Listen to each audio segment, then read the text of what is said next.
Hi you guys, welcome back to the Patreon. It is a new month. Let's just hop right on into it. Today's video is going to be about Quavo and Saweetie. I have some thoughts. I knew I did not want to be a part of this discourse on Twitter because I don't feel like Twitter, just society, is ready for real conversations about domestic violence and about power dynamics and about who's actually hurting in a situation, because quite often people like to get fickle and all of these things and not like to have a real conversation. For example, people like to bring up the Solange, Jay-Z, and Beyonce elevator situation. Here is the thing. If you want to have a real conversation about that incident and talk about why you feel Jay-Z is a victim, why you feel Jay-Z is not a victim, we can have that conversation. The problem is people like to have that conversation as a pissing contest, as a menace conversation. It's why I don't really have the conversation about Johnny Depp and Amber Heard, because the side who cares about Johnny Depp in the situation is just doing it to be a menace, to just be I'm standing up for men because men get accused of assault all the time. You don't really care. You don't really care about domestic violence. You don't really care about any of that. You don't actually care about who was hurting in the Amber Heard and Johnny Depp situation. You just want to make Amber Heard this villain because you believe that men get accused of hurting women too often, even though they be hurting women. So you see standing up for Johnny Depp as this like, haha, I got something on you. And it's not productive. It's not productive for any side involved. Any side involved. And that same exact thing happens with the Solange and Jay-Z thing. It becomes a, haha, y'all didn't care when Solange was beating Jay-Z ass, so you can't carry that on Quavo through Saweetie in an elevator. And it's just like,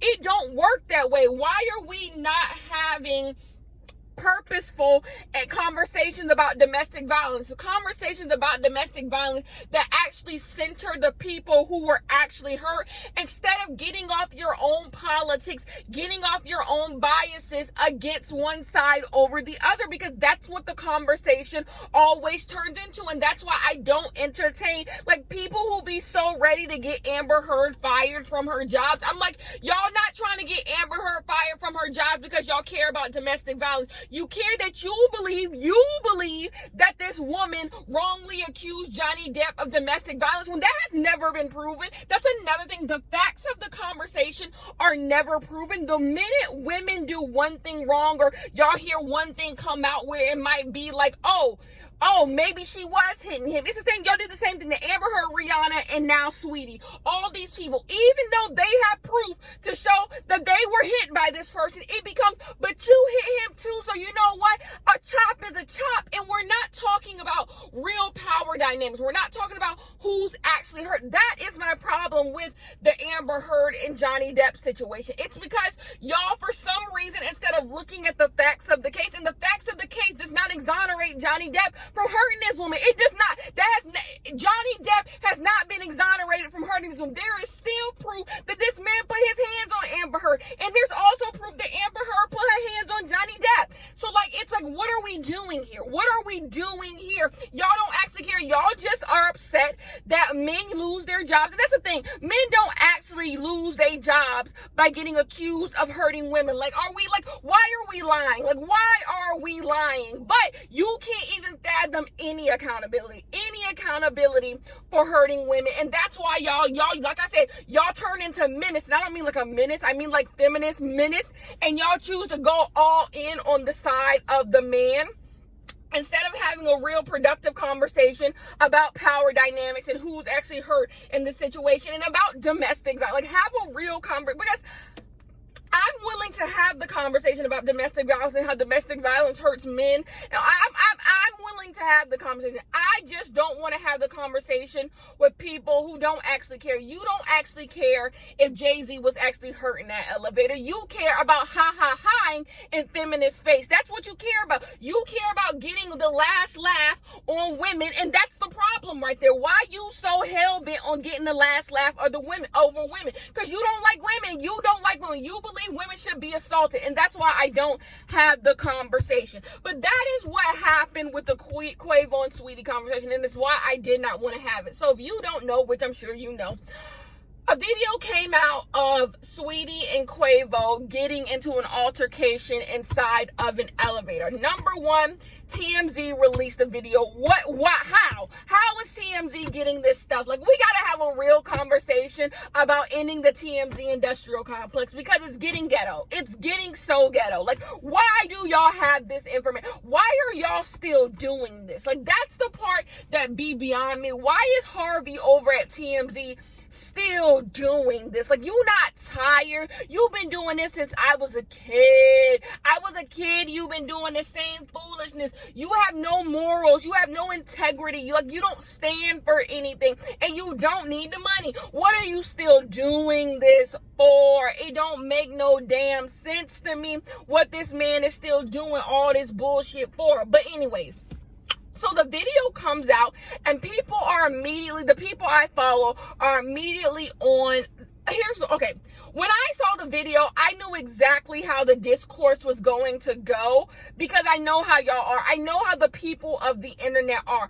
Unless Saweetie gets knocked out cold like Ray Rice did to his wife in the elevator, y'all were not going to care that Saweetie got hit. Y'all were just simply not going to care that Saweetie got thrown around that elevator. The thing that I want to point out, it's so crazy, because it's like, y'all have to know this. Like, he threw Saweetie in that elevator with that force because he could. Because, like, there are little markers in the way that men treat women that tell you if they have abusive tendencies. Number one, cheating. Cheating on your significant other is an abusive tendency. Him going on Twitter and blaming her for her own mistreatment is a manipulation tactic, an abusive tendency. So we've already seen 2 abusive tendencies from Quavo. But him throwing her around that elevator is 100% abuse. Like, he did it on purpose. He did not, to get whatever he needed to get out of Saweetie's hand, he didn't need to do all that. He did not need to do. He did it because he could. He did it because he could. And that is abuse. That is abuse. He knew she could not throw him around that elevator. You wouldn't do it. He would have never thrown somebody else around that elevator who had the same amount of strength as him. He wouldn't have done it. He did that because he could do that, because she is smaller than him. That is abuse. He did that to be abusive. But then to let the video go even further, why the hell he let that woman sit on the ground like that? Why the hell did he let that woman sit on the ground? I don't care if she's sitting on the floor saying, "Don't touch me," da, da, da, da. You don't let her sit on the ground like that. He wasn't even checking up on her, because we didn't see his mouth move. He wasn't like, "Are you good?" Like that. Like he sat there and just waited. He waited for her to get the hell up. And it's just like, what part of that do y'all not see as abuse? And then people are like, well, she hit him or she threw something at him first. And I'm just like, you know Quavo was not affected by her throwing something at him first. This is a lot of victim blame. A lot of times when you are not a perfect victim, that's what I was talking about with like the Amber Heard situation, the Rihanna situation. When you aren't a perfect victim, people don't feel like you're a victim at all. Because even if you did wrong, people expect you to do no wrong. When you're dealing with assault, like rape, when you're dealing with domestic violence, people expect you to be very, very perfect. If you do anything out of line, anything, people are like, "Oh, well, you're not a victim no more. Well, you not a victim no more. Who cares?" Y'all know she didn't do nothing to hurt Quavo. Y'all know she did not do nothing to hurt Quavo. Quavo was not affected by anything she did to him. Anything she did to him, she was not affected by it at all. He was not affected by it at all. So what are you talking about? She did something to Quavo for. You know that Quavo threw her around that elevator to prove that you can never do anything to hurt me when it comes physically. Like, you can't. Like, I can just throw you around an elevator, and let's have that conversation. And then people like, y'all running to cancel Quavo. First of all, cancel Quavo for what? Quavo not on. Quavo is not on. I can't turn the television to him. He's not on. What am I canceling? There is nothing to be canceled. The show ended a long time ago. There is nothing to cancel. I have not seen anyone move to cancel Quavo, because no one's bopping to Migos in 2021. So what are you talking about? So often, and this goes back to the Johnny Depp situation, so often y'all running to come to the defense of these men that you sound ridiculous. You sound and rape and all these things, an all or nothing type of thing, an all or nothing type of thing. I believe Johnny Depp was hitting Amber Heard. I believe that. So like, it don't make me nothing when he lose a job. It don't make me nothing. Anyway, and so why you so hell bent on Johnny Depp keeping his jobs if the proof shows he did hit her? If the proof, because I feel like most people in that whole discourse believe they was hitting each other. So if you believe they was hitting each other, because if you're somebody who just believes Johnny Depp wasn't putting his hands on Amber Heard, like, go look at the evidence. Go look at the evidence. Like, the evidence proves, right? Why are you going so hard for a man who like was hitting a woman? Like, what are we going so hard for? That's why I don't understand. That's why, even though that is not what this is about, but people going so hard for Quavo, and I'm like, y'all weird, y'all really weird down to me, because it's just like, why would you need to go so hard for someone like that? Like, that is weird. It is weird that every time a man in some bullshit, if you find yourself defending men every time they in some damn bullshit, ask yourself why. Ask yourself why you always defending some bullshit. Some bullshit. I would be, if you just sat back and minded your business and been like, you know what? This is sad to see. I'ma just live and let live. That's one thing. But to double down on some bullshit, y'all wild to me. Y'all are wild to me. I'm going off past behavior and what I saw in the elevator. That elevator is scary. It is scary. I fear for what Sweetie had to go through in that relationship. That relationship seems scary. And that brings me as to why y'all need to let couples goals go. Like I said, y'all will couple goals people to hell. Y'all be couple goals and people, and they in a miserable relationship. Y'all don't know these people's relationship, and have a conversation about how y'all couples goals keep people in miserable relationships, keep people in these terrible relationships, because they don't want to let people down. They don't want to let the facade down. They don't want to lose this power couple thing, next B&J thing. They don't want to lose that, and that's why they continue to be in these wretched ass relationships. This video is old. Sweetie should have left that day, but you want to know why she didn't? Because the gifts, y'all was saying, look at Quavo, he always getting her gifts, or look at this, he always doing that, and they so cute, and da-da-da. And it's like, y'all don't know what's going on in these people's lives. These people's lives be miserable. These people's lives are miserable, and y'all be sitting there couples goals and high five, and it's like, you don't know these people, and you don't know what these people got going on. But this brings me to the next part of this conversation. People believing that this is normal. As someone who is fast approaching their 4-year anniversary with their boyfriend, this ain't normal. Nothing about this is even kind of normal. I have never in my life unjokingly laid my hands on my boyfriend. My boyfriend has never laid his hands on me, period. Like, we keep our hands to ourselves. We don't do this. That's why I say there's no way you can look at this video and defend Quavo. It's one thing to just be like, okay, they was hitting each other or they was bothering, but it's another thing to be like, Quavo not wrong. Quavo's wrong. What Quavo did in that video is wrong. Like, there is no, and that's why I say, back to the Johnny Depp thing, there's no way you can defend him. Like, you have to acknowledge what they did wrong. Like, there is wrong there. You will never hear me defend Amber Heard, because if Amber Heard did touch Johnny Depp, he is wrong. He is wrong. Even in the Solange situation, I have never once said what Solange did was right. You do not put your hands on people. But so it's one thing to just be like, you don't put your, but to defend Johnny Depp as if you're like standing up for something, some type of injustice, or to defend Quavo, or to defend Chris Brown. And the Chris Brown and Rihanna situation is not like the others. And really the Sweetie situation is not like the others. And we don't know what fully happened, but there is no proof Rihanna ever touched Chris Brown. The only proof that Rihanna ever touched Chris Brown is from Chris Brown's mouth. That is it. Chris Brown and his homies are the people who started that bullshit, and people ran with it. Just like y'all believe men. Y'all believe men more than y'all believe women. So if y'all hear one negative thing come out about a woman, y'all immediately throw them away. Immediately throw them away, because what? Y'all love perfect victims. If you are a victim of anything, you have to be perfect and stand like you have to stand in a straight line. You can't do anything wrong. Someone's going to take this video out of context, and this whole comment section on this video is going to turn into people saying, Amber Heard did touch Johnny Depp, and why does Amber Heard got 2 jobs? Like, that's another thing. We never talk about power dynamics. Johnny Depp is an A-list actor. Amber Heard has 2 jobs at best. 2 jobs at best. Y'all coming for her Aquaman check?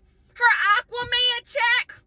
Please. Like, please. No one is seeing those movies. I liked Aquaman, but that's here nor there. But, like, no, the reason why you see Johnny Depp losing so many jobs is because Johnny Depp is Johnny Depp. He has jobs to lose. He has jobs to lose. Anyways,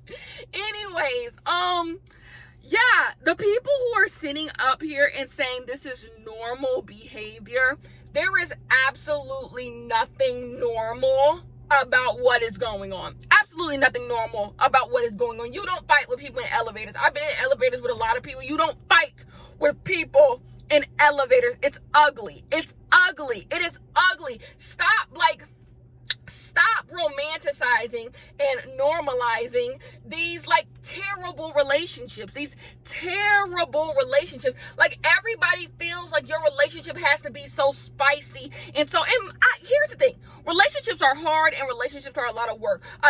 A couple years ago, this thing on the internet kind of was huge, where people are like, if you got to work for your relationship, it ain't worth having, or relationships ain't that hard. Relationships are hard. Being in a relationship with someone who you have no blood allegiance to, like, having siblings is easy, right? Having a mom, having a dad is easy for the most part, because at the end of the day, y'all have a blood allegiance to each other. Like, that's how y'all know. At the end of the day, y'all always gonna be family. But having a relationship with somebody who at the very end of it don't really owe you nothing, don't owe you because y'all don't know each other, like, be outside of like romance or outside of friendship, it's hard. It's hard to like keep that going, because relationships are always going to take work, because at the end of the day, you're always trying to fit a square into a circle, because you guys aren't blood related, because you guys don't have to spend time together. You guys don't have to be around each other. So you're always trying to fit this square into this circle, right?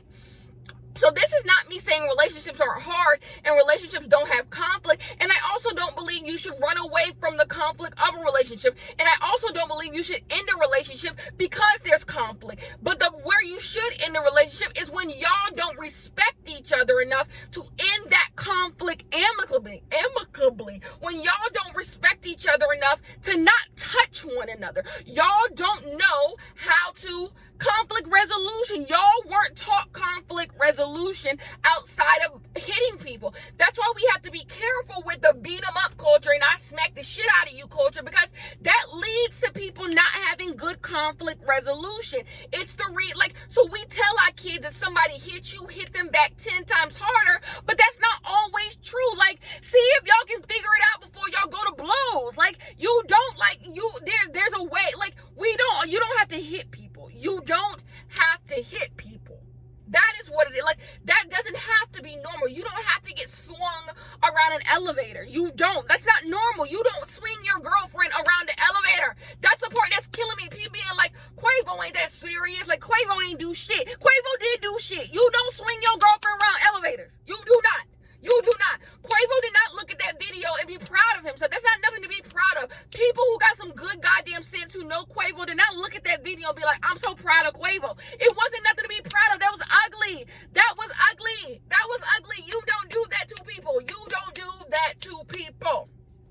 The next thing that this opens up is the desirability conversation. Here is the thing, and I have said this so many times. The most recent time I said this was in my sexual liberation is a scam. And by the way, all these things coming about, like the Tina Turner stuff that comes out, the Sweetie stuff that comes out, like, all of this plays into my sexual liberation is a scam thing, because it doesn't liberate. Desirability does not liberate you. People finding you attractive does not liberate you, because it's still people projecting their opinions onto you. Now, do you get things things from that 100%. But the problem comes in when you're no longer desirable to the person who's giving you the thing. So when you get old, let's say you get into an accident. Let's say beauty standards change. Let's say the person just don't fuck with you no more. Like, it's so desirability is so hard to obtain, but so easy to lose. Desirability is so easy to lose. Look at what Quavo said the minute Sweetie said he cheated on her. You not the woman I thought you were. Desirability is so easy to lose because niggas is fickle, and desirability is based heavily on what men find attractive. So when people, like, I understand why people buy into desirability, right? Because you feel like it's gonna make your life easier, but it doesn't. It does. It won't alleviate the stress that comes with dealing with niggas, especially for black women. You gonna run into misogynoir. You're gonna run into people talking shit. Like, you're gonna always run into the hurdle that is being a black woman in this society. You always run into it. And Sweetie has ran into it. Tina Turner ran into it. Beyonce ran into it. Rihanna ran into it. Like, you always run into misogynoir. You always gonna run into people who don't give a fuck about black women. Sweetie is biracial and she ran into it. Rihanna and Beyonce are light skinned and they ran into it. You always run into the misogynoir. Meghan Markle, you always run into the misogynoir. You're gonna run into people who don't fuck with black women. It don't matter how much black you got in you. You gonna run into it. It don't matter how much of the desirability test you pass. You gonna run into the bullshit. But the problem is, y'all only care about the bullshit when the desirable girls run into it. Y'all be so taken aback when the desirable girls are dealing with domestic violence, because you're like, oh my God, because y'all believe in Santa Claus. Y'all find out that day when the desirable girls get cheated on, they get abused, they get kidnapped, they get sexually assaulted. Y'all learn that Santa Claus isn't real because y'all bought into this idea. If I just do this, if I just present myself into the world this way, I'll alleviate all the bullshit. All the bullshit will stay clear, and you still run into the bullshit because you still a black woman. You always gonna run into the bullshit. So if you cared about the bullshit when it was happening to the ugly girls, because I always hate people, like, even beautiful girls can go through shit, but if you're worried about the ugly girls who go through shit, the beautiful girls will go through a lot less shit. Like, this the truth. If we worried about what the ugly girls going through, the pretty girls would actually not have a problem. But the problem is, it's a trickle down effect. It is a trickle down effect. Like, the ugly girls get it all the way around. All the way around, they get none of the perks, right? They deal with the bullshit all the time. That's why there was a tweet and it said, we often see the most egregious things happen to beautiful women. And it's like, we don't. You only care. But the most egregious things are still happening to undesirable girls. It's still happening to dark-skinned women. It's still happening to fat women. It's still happening to trans women. The people who are deemed undesirable are still getting the worst end of the stick. Let's be clear. I hate that. Like, let's not be disingenuous. The ugly girls are still getting the worst end of the stick, okay? Domestic violence still happens by large to dark-skinned black women, period. Still happens to trans black women. Like, it still happens by far to the people that society has decided to throw away. Let's be clear. But it does happen to the desirable girls, and that's why you have to just dismantle it. When not enough people are working to dismantle the system, this is what happens. There are no safe spaces